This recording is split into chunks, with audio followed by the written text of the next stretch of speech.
41 years ago, I was in Kandahar, Afghanistan.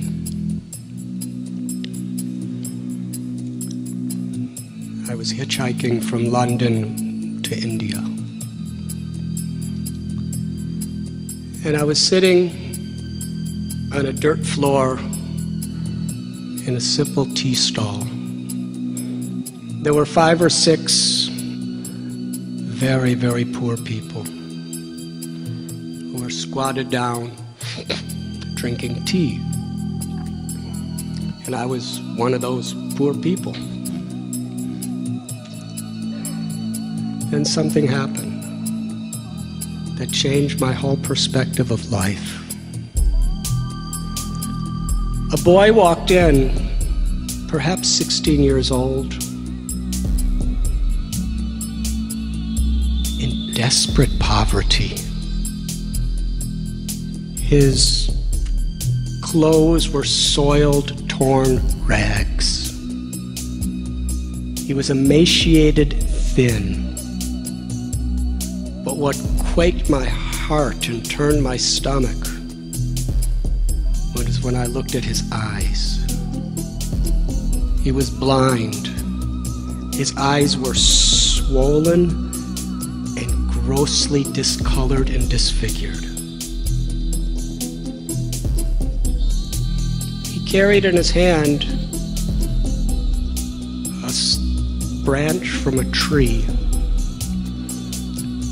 And on one side was nailed to it a tin can. It was all rusty. And there was a metal string that was strung across and then nailed to the other side. This boy started playing. Blong, blong, blong, blong. And as he was playing, he sang. He sang about his love for God. As he was singing, his face illuminated the room. His smile was ecstasy. We were in rapt attention. He sang for almost an hour. And I remember sitting there on that dirt floor, questioning my entire existence. I was born and raised in northern Illinois. And I was taught that real happiness in life is to have money, to have beauty, to have health, to have power. And that's what I was going to school for. But this boy had nothing. He was impoverished, he was diseased, he was blind. But I could tell you, he was the happiest person I had ever seen up to then in my life.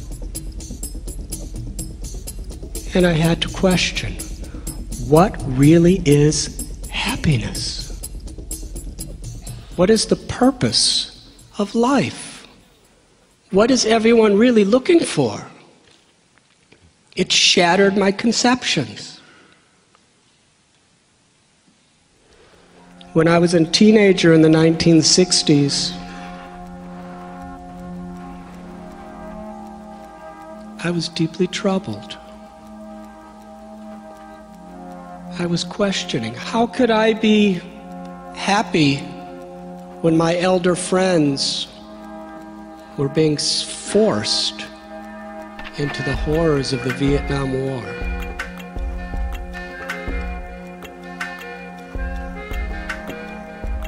In my confusion,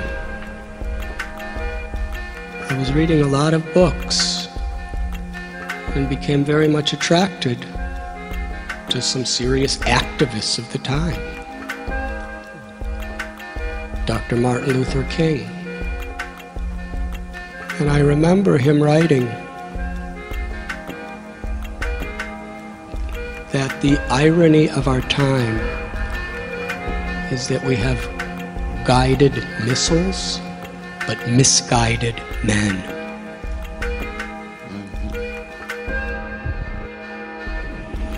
Malcolm X, other leaders of the counterculture.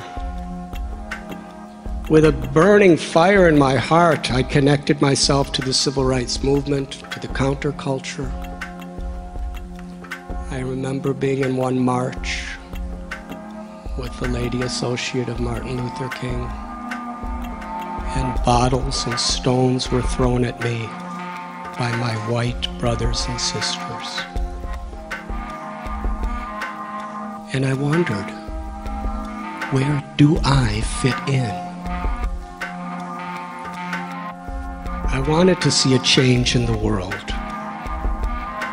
but what could I do? I read that famous quote of Mahatma Gandhi, that we should be the change we want to see in the world. And even though I was rebelling, revolting, demonstrating, I saw within myself the same basic core disease that was the cause of the people I was revolting against. And I realized that if we want to change the world, we have to change our heart.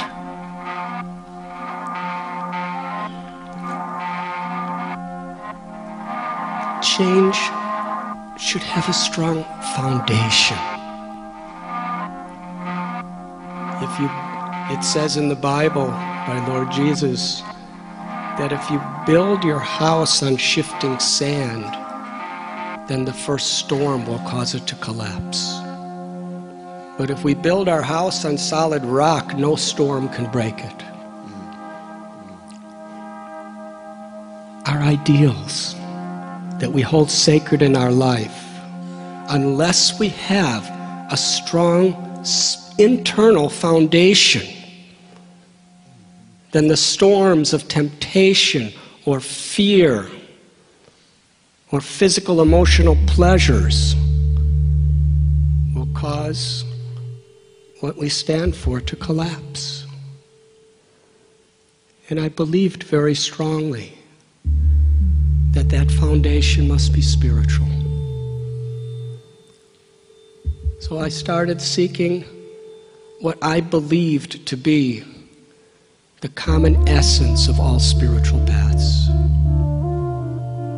and where I could practically apply myself to do something for God and for the world.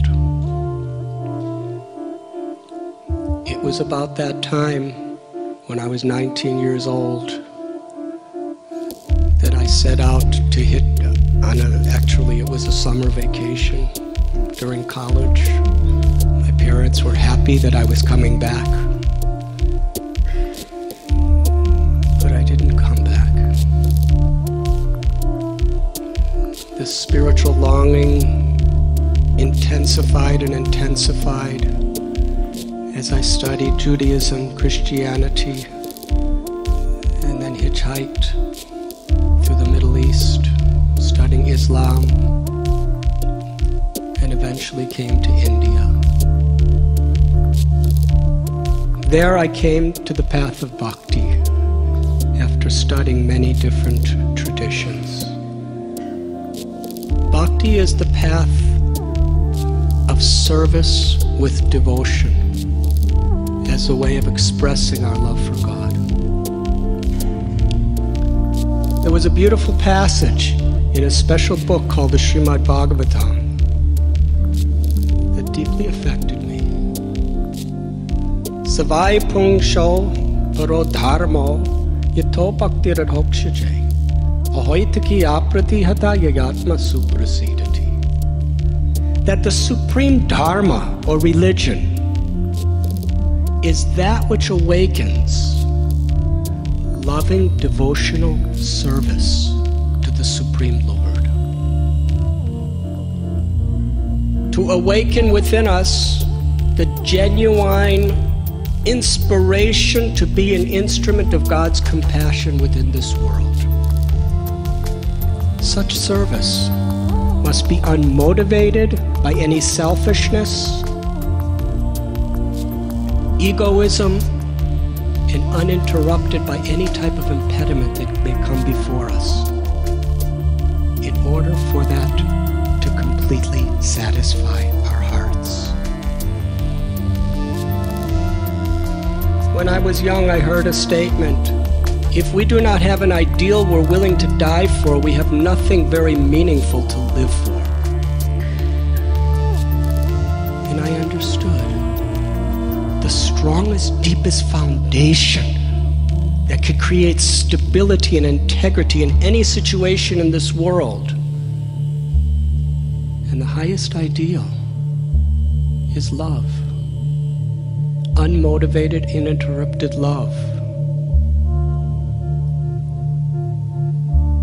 In the Bible, it is said the first commandment is to love God with all your heart, mind, and soul. And the natural result of that is you will love your neighbor as yourself.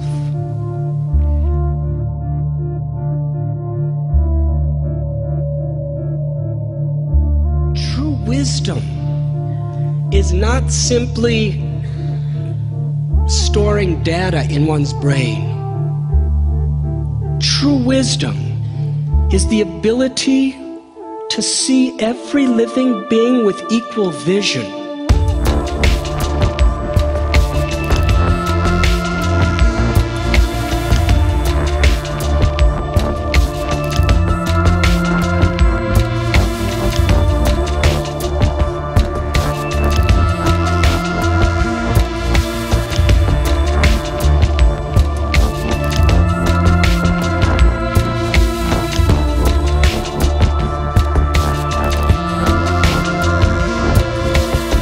Wisdom is to see that life is sacred.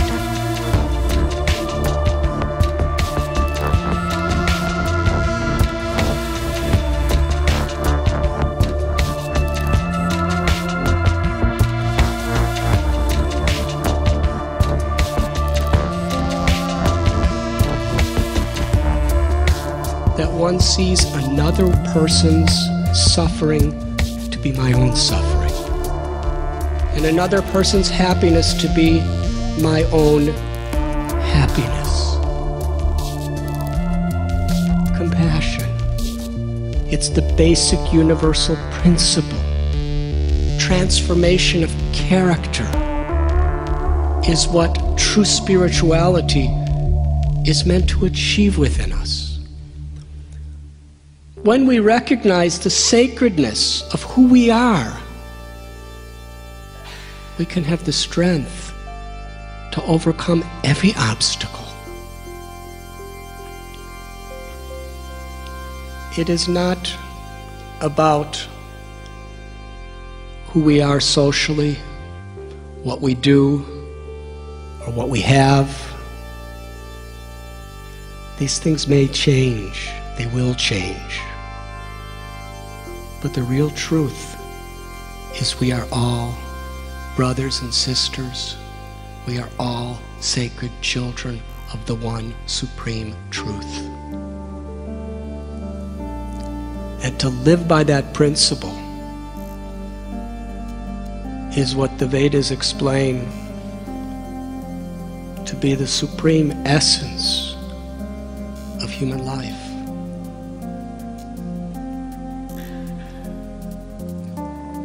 Booker T. Washington, he had said that I will not allow any man to degrade my soul by causing me to hate him. He was an emancipated slave who had every reason to hate, but he loved. Everything within this world is potentially spiritual.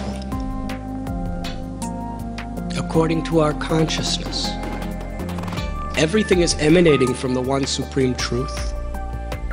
Therefore, everything is connected. When we see other people, other things, our abilities, our wealth,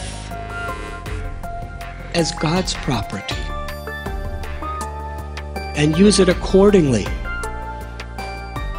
then we see the spiritual significance of everything within this world. And we can be agents of real change.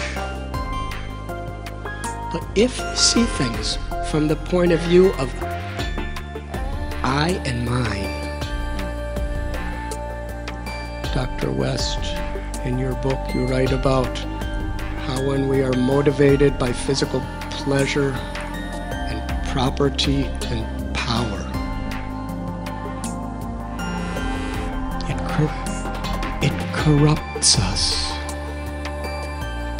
And today all over the world in great educational institutions there are so many precious tools being given.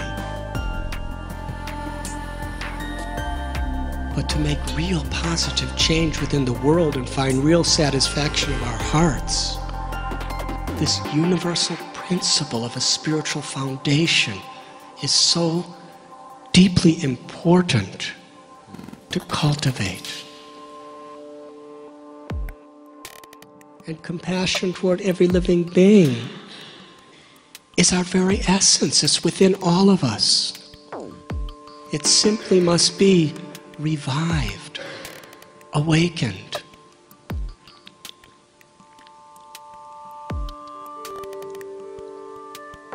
Spiritual activism is the very nature of a person who's really being connected to their own true self.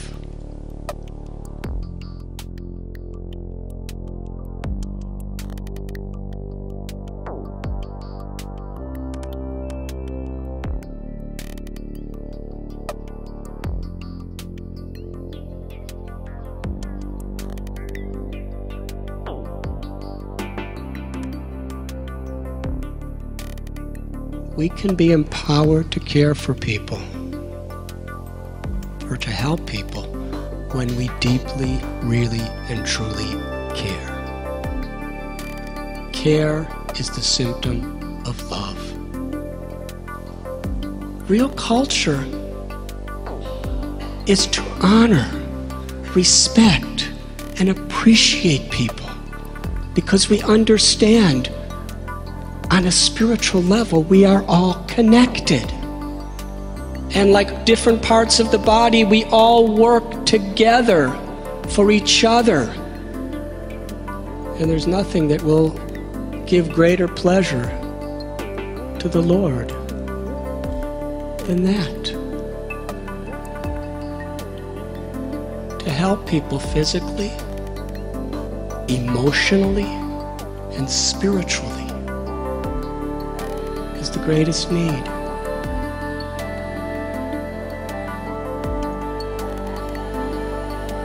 And to be an instrument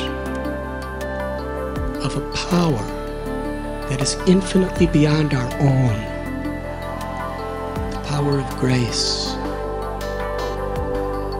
is the greatest blessing.